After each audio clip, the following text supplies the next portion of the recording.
الله الرحمن الرحيم. الحمد لله نحمده ونستعينه ونستغفره ونؤمن به ونتوكل عليه ونعوذ بالله من شرور أنفسنا ومن سيئات أعمالنا. من يهده الله فلا مضل له ومن يضلل فلا هادي له. وأشهد أن لا إله إلا الله وحده لا شريك له.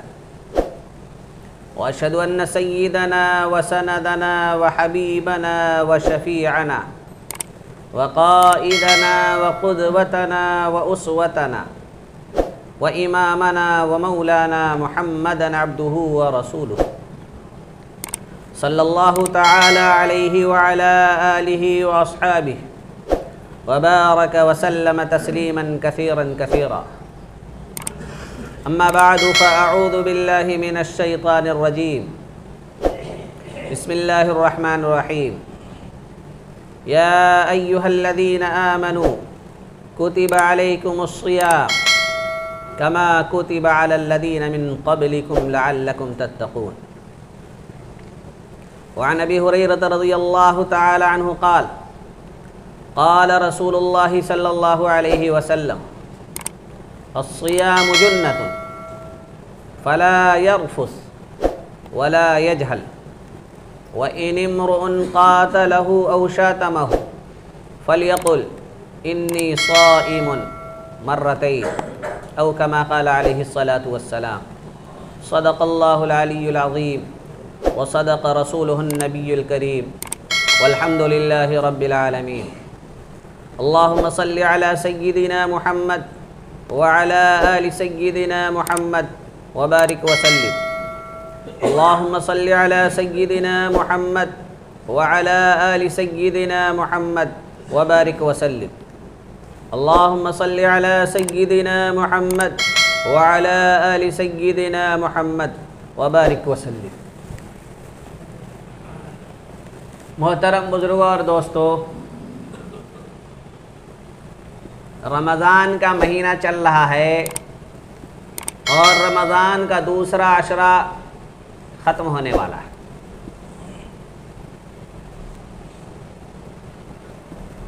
اللہ تبارک و تعالی نے ایمان لانے کے بعد، اسلام میں داخل ہونے کے بعد طرح طرح کی عبادتیں انسان کے اوپر لازم کی. چنانچہ اللہ تبارک و تعالی نے نماز فرض کیا، اللہ تبارک و تعالی نے روزہ فرض کیا، اللہ تبارک و تعالی نے زکوٰۃ فرض کی، اللہ تبارک و تعالی نے حج فرض کیا. ان تمام عبادتوں کو واجب، ضروری، فرض اور لازم قرار دینے کے بہت سارے فوائد ہیں. جب انسان نماز پڑھے گا تو بہت سارے فائدے حاصل ہوں گے. کچھ فائدے تو وہ ہیں جو دنیا میں حاصل ہوں گے، کچھ فائدے وہ ہیں جو آخرت میں حاصل ہوں گے. اسی طرح انسان جب روزہ رکھتا ہے تو کچھ فائدے وہ ہیں جو دنیا میں حاصل ہوتے ہیں، کچھ فائدے وہ ہیں جو آخرت میں حاصل ہوں گے. زکوٰۃ دیتا ہے تو کچھ فائدے وہ ہیں جو انسان کو اسی دنیا میں حاصل ہو جاتے ہیں، اور کچھ فائدے وہ ہیں جو انسان کو آخرت میں حاصل ہوں گے. انسان حج کرتا ہے تو اس کے کچھ فائدے انسان کو دنیا میں ہی حاصل ہو جاتے ہیں، اور کچھ فائدے وہ ہیں جو انسان کو آخرت میں حاصل ہوتے ہیں. تو عبادتوں کے ذریعے اللہ تبارک و تعالی نے انسانوں کو کچھ فائدہ پہنچانا چاہا ہے، کچھ فائدے دنیا میں اور کچھ فائدے آخرت میں. آخرت کا سب سے بڑا فائدہ تو جنت ہے. دنیا میں بھی ان عبادتوں کو ادا کرنے کے بعد بہت سارے فائدے حاصل ہوتے ہیں. ان اہم فائدوں میں سے بہت سارے فائدے حاصل ہوتے ہیں. ان میں سے ایک اہم ترین فائدہ عبادتوں کے ادا کرنے کا یہ ہے کہ انسان کے اخلاق ٹھیک ہو جاتے ہیں. انسان نماز پڑھتا ہے تو اس کے اخلاق ٹھیک ہو جاتے ہیں اور اچھے ہو جاتے ہیں. انسان روزہ رکھتا ہے تو انسان کے اخلاق اچھے ہو جاتے ہیں. زکوٰۃ دیتا ہے، حج ادا کرتا ہے تو انسان کے اخلاق اچھے ہو جاتے ہیں۔ یہ بات حدیث میں بیان کی گئی، یہ بات قرآن میں بیان کی گئی ہے۔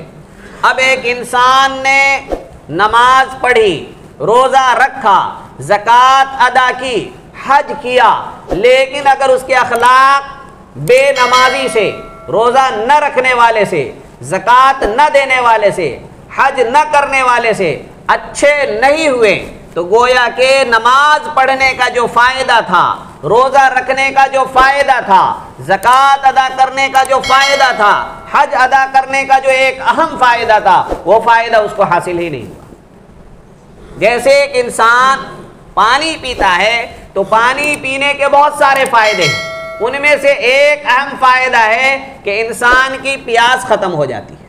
اگر انسان نے پانی پیا، ایک گلاس پانی پیا اور اس سے پیاس نہیں بجھی، تو انسان پھر دوسرا گلاس پانی پیتا ہے، دوسرے گلاس سے بھی پیاس نہ بجھے تو تیسرے گلاس کی طرف ہاتھ بڑھاتا ہے۔ یہ سلسلہ چلتا رہتا ہے جب تک کہ پیاس ختم نہ ہو جائے، تب تک وہ پانی پیتا رہتا ہے وقفے وقفے سے۔ ایسے ہی نماز پڑھنے سے، روزہ رکھنے سے، زکوٰۃ ادا کرنے سے، حج کرنے سے اور طرح طرح کی عبادتیں کرنے سے اگر انسان کے اچھے اخلاق نہیں ہوتے ہیں تو پھر انسان کو چاہیے کہ بار بار ان عبادتوں کو کرے اور نظر کرے، غور و فکر کرے، سوچے کہ نماز میں کمی کہاں رہ گئی، روزے میں کمی کہاں رہ گئی ہے، زکوٰۃ میں کمی کہاں رہ گئی، حج میں کمی کہاں رہ گئی، ہماری عبادت میں کمی کہاں رہ گئی کہ ہمارے اخلاق اچھے اور ٹھیک نہیں ہو سکے۔ چنانچہ اللہ کے نبی صلی اللہ علیہ وسلم نے ارشاد فرمایا، الصیام جنۃ، کہ روزہ ڈھال ہے، یہ تمہیں جہنم سے بھی بچائے گا، یہ تمہیں گناہوں سے بھی بچائے گا، یہ تمہیں بدماشیوں سے اور شرارتوں سے بھی بچائے گا، اور یہ روزہ تمہیں بد اخلاقی اور بد مزاجی سے بھی بچائے گا۔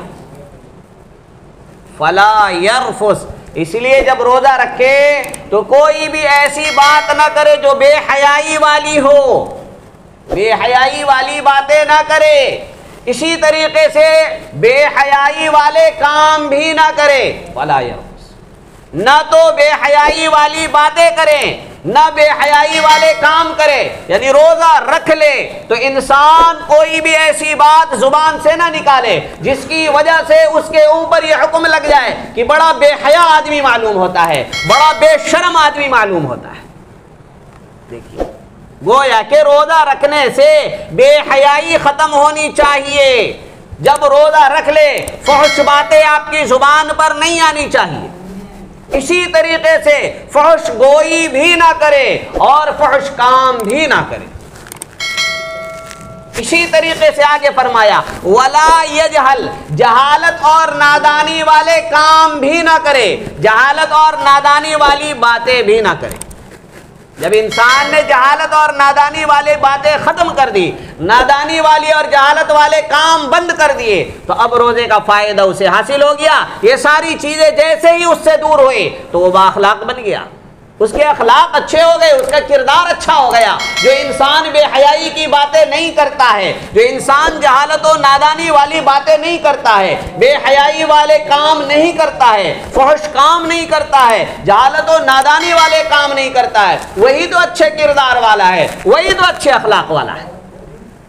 اس کے بعد اللہ کے نبی صلی اللہ علیہ وسلم نے فرمایا کہ اگر اس کے ساتھ کوئی جہالت و نادانی والی بات کرے، فحش گوئی والی بات کرے، اسی طریقے سے جہالت و نادانی والے کام کرے، فحش والے کام کرے، تو اس کو یاد رکھنا چاہیے کہ میں تو روزے دار ہوں۔ اسی لیے اللہ کے نبی صلی اللہ علیہ وسلم نے فرمایا، وَإِنِ امْرُؤٌ قَاتَلَهُ، اگر کوئی آدمی جہالت و نادانی سے مغلوب ہو کر، جاہل و نادان بن کر اس کے ساتھ لڑنے لگے، لڑنا یہ جاہلوں کا کام ہے۔ پڑھے لکھے لوگ جو ایجوکیٹڈ ہوتے ہیں، تعلیم یافتہ، تہذیب یافتہ لوگ ہوتے ہیں، وہ لڑا نہیں کرتے ہیں۔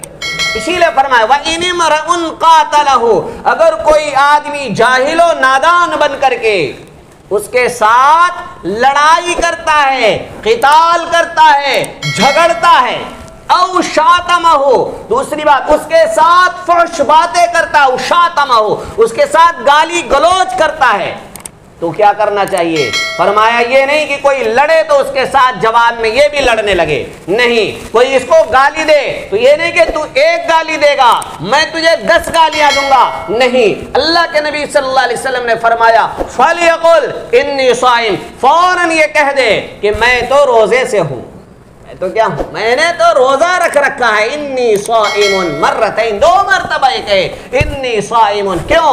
اگر کوئی اس سے لڑ رہا ہے اس کے سامنے کہہ دے کہ دیکھو بھائی تم لڑ رہے ہو، یہ نہ سمجھنا کہ میں کمزور ہوں یا تم سے دب گیا ہوں یا تم سے ڈر رہا ہوں اور گھبرا رہا ہوں، ہرگز نہیں، میں پھر بھی نہیں لڑوں گا تم سے، کیوں نہیں لڑو گے؟ کہا انی صائم، اس لیے کہ میں تو روزے دار ہوں، اور روزے دار لڑا نہیں کرتا، روزے دار لڑا نہیں کرتا۔ اور آج کل لڑتے کون ہیں؟ جو روزے دار ہوتے، کہتے کیا ہے کہ بھائی اسے روزہ لگ گیا ہے، ارے روزہ لگ جاتا تو یہ لڑتا نہیں، روزہ اسے لگا ہی نہیں ہے، ورنہ لڑ کیوں رہا ہے؟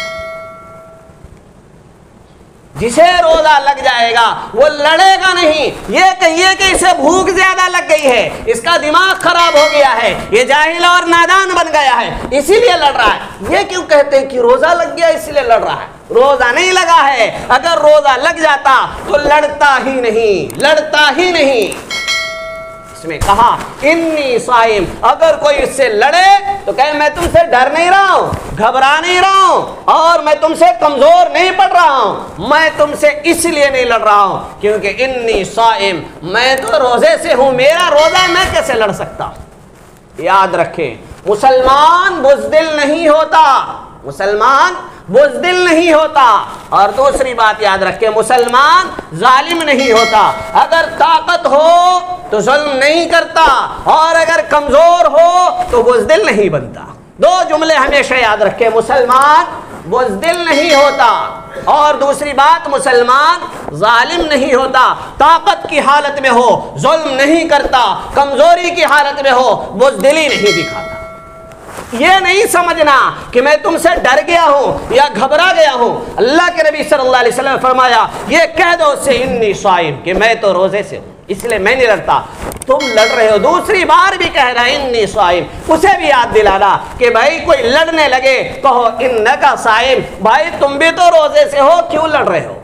روزے میں تو لڑنا منع ہے، روزے میں تو ویسے بھی مسلمانوں کا لڑنا تو آپس میں منع ہے، انسان کوئی جانور تو ہے نہیں کہ آپس میں سر ٹکراتے رہے، انسان جانور نہیں ہے، کتے والی زندگی نہیں گزارنی کہ دوسرے کتے کو دیکھا اپنے برادری کے آدمی کو وہ برداشت کرتا نہیں، کتا جو ہے وہ اپنی برادری کے دوسرے فرد کو کیا نہیں کرتا ہے؟ برداشت نہیں کرتا ہے۔ آج مسلمانوں کی زندگی کتوں جیسی ہو گئی، یہ اپنی ہی برادری کے آدمی پر بھونکتا ہے، یہ اپنی ہی برادری کے آدمی پر، اپنے ہی لوگوں پر بھونک رہا ہے، تو یہ کتے جیسی زندگی کیوں گزر رہی ہے؟ ایک مسلمان جیسی، ایک مومن جیسی زندگی کیوں نہیں گزر رہی؟ آخر کیا وجہ ہے؟ فرمایا وَإِنِ امْرُؤٌ قَاتَلَهُ، اگر کوئی آدمی تم سے جاہل و نادان بن کر جھگڑا کرنے لگے، او شاتمہ، یا غصے میں آ جائے، فحش گوئی کرنے لگے، تم سے گالی گلوچ کرنے لگے، تو یہ نہیں کہ 1 کا 10 اینٹ کا جواب پتھر سے دیں گے، نہیں نہیں، فَلْيَقُلْ إِنِّي صَائِمٌ، کہہ دو کہ دیکھو میں بھی روزے سے ہوں اور تم بھی کیا ہو؟ روزے سے ہو۔ ایک روزے دار کو نہ تو لڑنا زیب دیتا ہے، نہ ہی گالی گلوچ کرنا زیب دیتا ہے، زبان بھی اس کی پاک ہونی چاہیے، اس کی نگاہ بھی پاک ہونی چاہیے، اس کا کان بھی پاک ہونا چاہیے، اس کے سر سے لے کر پیر تک سارے اعضاء صاف ستھرے ہونے چاہیے۔ صرف یہ نہیں ہے کہ کھانا پینا بند کر لیا کہ صبح سے لے کر کے شام تک کھا رہے نہیں، پی نہیں رہے، لیکن گالی گلوچ ویسے ہی چل رہی ہے، لڑائی جھگڑے ویسے ہی چل رہے ہیں، آنکھوں سے بے حیائی والے کام ویسے ہی ہو رہے ہیں، پھر روزہ رکھنے کا فائدہ کہاں حاصل ہوا؟ کہاں اچھا کردار بنا؟ کہاں اچھے اخلاق بنے؟ عبادتوں کے بہت سارے فوائد ہیں، ان میں سے ایک اہم ترین فائدہ ہے کہ آپ کے اخلاق کیا ہو جائیں؟ اچھے ہو جائیں۔ اسی لیے آج دیکھ لیں، آج 18واں روزہ ہے، 18 روزے پر آپ غور کریں کہ 1 سے لے کر 18 روزے میں نے رکھے، میرے اخلاق میں کتنی اچھائی آئی ہے، میرے اخلاق میں کتنی بہتری آئی. کیا روزہ رکھنے سے پہلے جیسا تھا آج بھی میرے اخلاق ویسے ہی ہیں اور میں ویسا ہی ہوں, یا کچھ بدلاؤ آیا ہے؟ اگر جیسے تھے ویسے ہی 18 دن گزرنے کے بعد بھی ہے تو اپنے اوپر رونا چاہیے کہ میں آخر کیوں نہیں بدلا. اگر کوئی آدمی سال 6 مہینے دکان چلائے, 1 روپے کا فائدہ نہیں حاصل ہو سکے, پھر وہ روئے گا یا نہیں روئے گا؟ روئے گا, افسوس کرے گا, رات کی نیند اڑ جائے گی, پریشان رہے گا کہ دکان چلتی ہی نہیں, کاروبار چلتا ہی نہیں, پریشان ہو جائے گا. آخر اس کا روزہ بھی تو نہیں چل رہا ہے, اس کا روزہ بھی تو کام نہیں کر رہا ہے. گھر میں پنکھا ہو, گھر میں لائٹ ہو, لیکن لائٹ روشنی نہ دے, پنکھا کیا ہے چلے نہیں اور ہوا نہ دے, اے سی ہو لیکن ٹھنڈی ہوا نہ دے, پھر آدمی پریشان ہوگا یا نہیں ہوگا؟ تو روزہ رکھا, اخلاق اور کردار اچھے نہیں بنے تو پریشان کیوں نہیں ہوتا؟ رونا کیوں نہیں آتا مجھے کہ میں نے روزہ رکھا, میرا کردار اچھا نہیں ہوا, میرے اخلاق اچھے نہیں. ابھی علامہ اقبال نے فرمایا تھا کہ مسجد تو بنا دی شب بھر میں ایمان کی حرارت والوں نے. کہ مسلمانوں نے کیا کیا؟ ایمان کی گرمی تھی, رات بھر میں کیا کر دیا؟ مسجد بنا دی. مسجد تو بنا دی شب بھر میں ایمان کی حرارت والوں نے, من اپنا پرانا پاپی تھا برسوں میں نمازی بن نہ سکا. اپنی اصلاح کے لیے تیار نہیں, اپنا کردار اور اپنے اخلاق, اپنے افعال, اپنی بات چیت, ان سب کو اچھا اور خوشنما بنانے کی فکر ہی نہیں, سوچ ہی نہیں. روزے کا ایک اہم ترین فائدہ اور ایک اہم ترین مقصد یہ بھی ہے کہ ہمارے اخلاق روزہ رکھنے سے پہلے جیسے تھے روزہ رکھنے کے بعد اس سے اچھے اور بہتر ہو جائے. اور یہ نہیں کہ اخلاق اچھے ہونے سے بس کوئی خاص فائدہ نہیں حاصل ہو, نہیں, اس سے بڑے بڑے فوائد حاصل ہوتے ہیں. اگر ہمارے اخلاق اچھے ہو جائیں تو اس کی وجہ سے بڑے بڑے فائدے حاصل ہوتے ہیں. چنانچہ آپ لوگ جنت میں جانا چاہتے ہیں نہیں چاہتے؟ چاہتے نہیں؟ ہر آدمی چاہتا ہے کہ جنت میں چلا جائے. اب جنت میں جائے گا کیسے؟ جنت میں جائے گا کیسے؟ کہ جنت میں جانے کے بہت سارے اسباب ہیں, بہت سارے ایسے اعمال ہیں, بہت سارے ایسے اسباب ہیں کہ انسان ان اسباب کو اختیار کرے تو جنت میں چلا جائے گا. حسن اخلاق, اچھا کردار ایک ایسی چیز ہے جو انسان کو جنت میں لے جاتی ہے. جنت میں جانے کے لیے اخلاق کو اچھا بنانا ضروری ہے. اللہ کے نبی صلی اللہ علیہ وسلم سے سئل رسول اللہ صلی اللہ علیہ وسلم ان اکثر ما يدخل الناس الجنہ, کہ نبی صلی اللہ علیہ وسلم سے پوچھا گیا وہ کون سی چیز ہے جس کی وجہ سے انسان سب سے زیادہ جنت میں جائیں گے. پوچھا وہ کون سی چیز ہے جس کی وجہ سے انسان سب سے زیادہ جنت میں جائیں گے. اللہ کے نبی صلی اللہ علیہ وسلم نے فرمایا 2 چیزیں ہیں, نمبر 1 تقوی اللہ, نمبر 2 حسن الخلق. نمبر 1 تقوی ہے اور نمبر 2 حسن اخلاق. اچھے اخلاق ہیں. اگر انسان اپنے اخلاق کو اچھا بنا لے تو انسان جو جنت میں جا رہے ہوں گے ان میں سب سے زیادہ تعداد ان لوگوں کی ہوگی جن کے اندر تقوی ہوگا, سب سے زیادہ تعداد ان کی ہوگی جن کے اخلاق اچھے ہوں گے. جو لوگوں کے ساتھ اچھے اخلاق کے ساتھ پیش آئیں گے وہ سب سے زیادہ وہی لوگ جنت میں جائیں گے اور جلدی جائیں گے. بلکہ ایک حدیث میں تو اللہ کے نبی صلی اللہ علیہ وسلم نے فرمایا کہ انا زعیم ببیت فی اعلی الجنۃ لمن حسن خلقہ. اللہ کے نبی صلی اللہ علیہ وسلم نے فرمایا کہ جس کے اخلاق اچھے ہو جائیں, جو اپنے اخلاق اور کردار کو اچھا بنا لے گا محنت کر کے, جنت کا جو سب سے اونچا والا درجہ ہے اس میں ایک محل کی ضمانت اور گارنٹی میں لیتا ہوں, میں اس کو دلاؤں گا. دیکھ لیجیے, اگر آپ اپنے اخلاق اچھے بنائیں گے تو اللہ کے نبی صلی اللہ علیہ وسلم نے گارنٹی لی ہے کہ میں اس کو جنت کا جو سب سے اونچا درجہ ہے وہاں پر ایک محل میں اس کو دلاؤں گا. معمولی بات ہے. روزہ نماز کر رہے ہیں لیکن اخلاق اچھا بنانے کو تیار نہیں. رمضان آتا ہے روزہ رکھ لیتے ہیں, نماز کا ٹائم آتا ہے نماز بہت سارے پڑھ لیتے ہیں, لیکن سب سے گندے اور برے اخلاق اگر کسی قوم کے ہیں تو وہ مسلمانوں کے. پہلے پرانے زمانے میں مسلمانوں کے اخلاق دیکھ کر لوگ متاثر ہوتے تھے اور اسلام میں داخل ہو جاتے تھے، اسلام قبول کر لیا کرتے تھے۔ آج مسلمانوں کے اخلاق دیکھ کر بہت سارے لوگ اسلام میں داخل ہونے سے رکے ہوئے ہیں۔ تو ان کے اسلام میں داخل ہونے سے، ان کو ایمان ملنے سے کس نے روک رکھا ہے؟ ہمارے اخلاق نے اور ہمارے کردار نے۔ ہمیں شرم آنی چاہیے، ہمیں تنہائی میں بیٹھ کے رونا چاہیے کہ اللہ میں کتنا گندا ہو گیا ہوں کہ میری وجہ سے لوگ ایمان میں داخل نہیں ہو پا رہے۔ ابھی کل مغرب کے بعد میری ملاقات ہوئی ایک شخص سے، نئے نئے اسلام میں داخل ہوئے، زیادہ دن نہیں ہوئے۔ وہ بتا رہے ہیں، کیا بتا رہے ہیں کہ ہم لوگ کتاب پڑھتے ہیں، باتیں سنتے ہیں، اور نبی جی صلی اللہ علیہ وسلم کی باتیں سن کر کے اور ان کی بارے میں پڑھ کر کے اسلام میں داخل ہوتے ہیں۔ اسلام کی محبت ہمارے دل میں آتی ہے تو ایک شبیہ ہمارے دل میں، ایک چھوی جو ہے، ایک تصویر ہمارے دماغ میں رہتی ہے، اس چھوی کے ساتھ، اس شبیہ کے ساتھ، اس تصویر کے ساتھ ہم اسلام میں داخل ہو جاتے ہیں، کلمہ پڑھ لیتے اور مسلمان ہو جاتے ہیں۔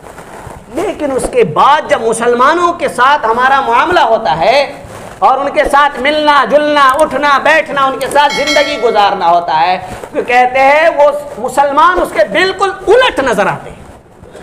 جو ہم نے پڑھا، جو ہم نے سنا، جس کو دیکھ کر، جس سے متاثر ہو کر ہم اسلام میں داخل ہوئے اور اسلام قبول کیا، کہا اس کے بالکل الٹ پاتے ہیں مسلمان۔ پھر کہا، پھر جی کرتا ہے کہ کیا فائدہ ہوا اسلام میں داخل ہونے کا اور مسلمان بننے کا اور ایمان قبول کرنے کا فائدہ کیا ہوا؟ آخر یہ تو بالکل سارا الٹ معاملہ ہے، تو ہم کیوں مسلمان ہیں؟ کہا شیطان بہکاتا ہے۔ کہتا، وہ خود کہتا ہے شیطان بہکاتا ہے۔ تو بہت سارے لوگ ایسے بھی ہوتے جو اسی موقع پر ہدایت سے دور ہو جاتے ہیں اور ایمان چھوڑ دیتے ہیں، لیکن بہت سارے لوگ ایسے بھی ہوتے ہیں جن کے دل میں اللہ یہ بات ڈالتا ہے کہ تم ان کے لیے مسلمان نہیں ہوئے ہو، تم مسلمان میرے لیے ہوئے ہو، تم نے ایمان میرے لیے قبول کیا ہے، ان کے لیے نہیں کیا ہے۔ یہ چاہے جیسے رہیں، جتنے برے اور گندے رہیں، ان کے چکر میں نہ پڑو، تمہارا معاملہ میرے ساتھ ہو رہا ہے، میں تو تمہارے ساتھ اچھا ہوں نا۔ ایک غیر مسلم جب مسلمان ہوتا ہے، کیا تبصرہ کر رہا ہے وہ میرے بارے میں اور آپ کے بارے میں؟ کیا کوئی اچھی تصویر اس کے ذہن میں گئی؟ نہیں گئی۔ تو اب اور لوگ جب ہمیں دیکھیں گے، کیا وہ اسلام میں داخل ہوں گے؟ تو وجہ کون ہے اسلام سے روکنے کا؟ وجہ ہم خود بنے ہوئے ہیں، رکاوٹ ہم خود بنے ہوئے ہیں، اور پھر شکوہ شکایت کرتے کہ فلاں نے ایسے کر دیا اور فلاں نے ایسے کر دیا، طرح طرح کی باتیں۔ تو حسن اخلاق، اپنے اخلاق کو اگر ہم اچھا بنا لیں گے تو اس کی وجہ سے جنت میں سب سے زیادہ لوگ داخل ہوں گے، ہمارے لیے جنت میں داخل ہونا بہت ہی آسان ہو جائے۔ یہ تو آخرت کا فائدہ۔ اللہ کے نبی صلی اللہ علیہ وسلم نے جنت کے سب سے اونچے درجے میں محل کی اور ایک گھر کی گارنٹی اور ضمانت لی ہے اور دی ہے آپ کو۔ یہ آخرت کا فائدہ ہے۔ دنیا میں کیا فائدہ ہوتا ہے؟ اللہ کے نبی صلی اللہ علیہ وسلم نے فرمایا، صلۃ الرحم وحسن الخلق وحسن الجوار یعمران الدیار ویزیدان فی الاعمار۔ کہا کہ اب جب آدمی صلہ رحمی کرتا ہے، اپنے رشتہ داروں کے ساتھ اچھا سلوک اور اچھا برتاؤ کرتا ہے، اسی طریقے سے وہ حسن الخلقی، لوگوں کے ساتھ اچھے اخلاق کے ساتھ، معاشرے میں، سوسائٹی میں، محلے میں، گاؤں میں اور شہر میں، اپنے علاقے میں، اطراف میں جو لوگ رہتے ہیں ان کے ساتھ اچھے اخلاق سے پیش آتا ہے۔ وہ حسن الجواری، اپنے ہمسایوں کے ساتھ، اپنے پڑوسیوں کے ساتھ، اڑوس پڑوس میں، اپنے اطراف میں، آس پاس رہنے والے لوگوں کے ساتھ جب انسان اچھا برتاؤ کرتا ہے، فرمایا یعمران الدیار، اس کی وجہ سے علاقوں کے اندر آبادی آتی ہے۔ کیونکہ لوگ کیا ہے، یہ جب افراد ایک دوسرے کے ساتھ اچھے اخلاق کے ساتھ پیش آئیں گے تو وہ معاشرہ، وہ سوسائٹی، وہ محلہ جنت کا نمونہ پیش کر رہا ہوگا۔ اور جہاں بد اخلاقی ہو وہاں پر ہر آدمی ایک دوسرے کے خلاف ہوگا، ہر آدمی ایک دوسرے کی ٹانگ کھینچنے میں مصروف ہوگا، ہر آدمی دوسرے کو تکلیف پہنچانے، نقصان پہنچانے کے چکر میں ہوگا۔ یہ کاروباری مزاج ہے، یہ کاروباری مزاج ہے کہ میرا فائدہ ہو جانا چاہیے، بھلے ہی کسی اور کا نقصان ہو جائے۔ مجھے 10 کے بجائے 20 روپے کا فائدہ ہو جائے، بھلے ہی اس کو ہم نے ٹھگ لیا ہو، بھلے ہی اس کا نقصان ہوا، گھاٹا ہوا، ہونے دو، اس سے کوئی فرق نہیں پڑتا، میرا فائدہ ہو گیا نا، اپنا فائدہ دیکھو، دوسرے کے چکر میں نہ پڑو۔ لیکن یہ کاروباری مزاج ہے، بزنس مین کا مزاج ہے، لیکن یہ ایک مومن کا اور مسلمان کا مزاج یہ نہیں ہے۔ مسلمان کا مزاج تو یہ ہے میرا بھلا ہی نقصان ہو جائے لیکن میرے بھائی کا نقصان نہیں ہونا چاہیے، یہ ایک مومن کا مزاج ہے۔ آپ مومن ہیں یا بزنس مین ہیں، دوسروں کے ساتھ جو معاملات کرتے ہیں ایک مسلمان کی حیثیت سے معاملات کرنا چاہیے، ایک کاروباری جیسا معاملہ کرنا چاہیے۔ سوچے کہ کر کیا رہے ہیں، کرنا کیا چاہیے، یہ نہیں کہ امام صاحب نے تقریر کر دی، کوئی مولانا صاحب آئے ان کی تقریر کر دی، وہ تقریر ہو رہی ہے سالہ سال سے جمعہ بیان سنتے جا رہے ہیں اور اثر کچھ ہے ہی نہیں، اپنے اندر بدلاؤ لانے کو تیار نہیں ہے۔ تو ایسا ہے امام صاحب سے مولانا صاحب سے کھڑے ہو کر کہہ دے کہ مولانا صاحب اس تقریر کی کیا ضرورت ہے، اس کی وجہ سے ہمارے اندر کوئی بدلاؤ آنے والا نہیں ہے، ہم آپ کی بات کا کوئی اثر لینے والے نہیں ہیں، اس لیے ہمیں نہ سنائیں، ہم تو بہرے اور اندھے اور گونگے بن چکے ہیں، کہیں اور جائیں جہاں سننے والے لوگ رہتے ہیں۔ ارے بھائی جب سنتے ہو کچھ اس کا اثر بھی تو قبول کرو، ایمان کی چنگاری کو کچھ روشنی بھی تو دو، اس کو شعلہ بھی تو بناؤ، اس چنگاری کو بھڑکاؤ، اپنے ایمان کو زندہ کرو، مردہ رہنے مت دو، ورنہ ایسے ہی بے ایمان بنے رہو گے، کمزور ایمان مارنے والے رہو گے، جانوروں کی طرح گاجر مولی کی طرح کاٹے جاؤ گے، کوئی پرسان حال نہیں ہوگا۔ اس لیے اپنے اخلاق کو اچھے بنانے کی کوشش کریں، اس کی وجہ سے علاقے آباد ہوتے ہیں، اور جہاں بد اخلاق لوگ رہتے ہیں وہ علاقے تباہ ویران اور برباد ہو کر رہ جاتے ہیں، وہ دنیا جہنم کا نمونہ پیش کر رہی ہوتی ہے۔ آج لوگ بد اخلاق ہو گئے، اس لیے ہر آدمی دوسرے سے پریشان ہے، ہر آدمی دوسرے سے دور بھاگ رہا ہے۔ اگر اچھے اخلاق کے مالک ہوتے، اچھے کردار کے مالک ہوتے تو ہر آدمی دوسرے کے لیے جان کی قربانی دینے کو بھی تیار ہو۔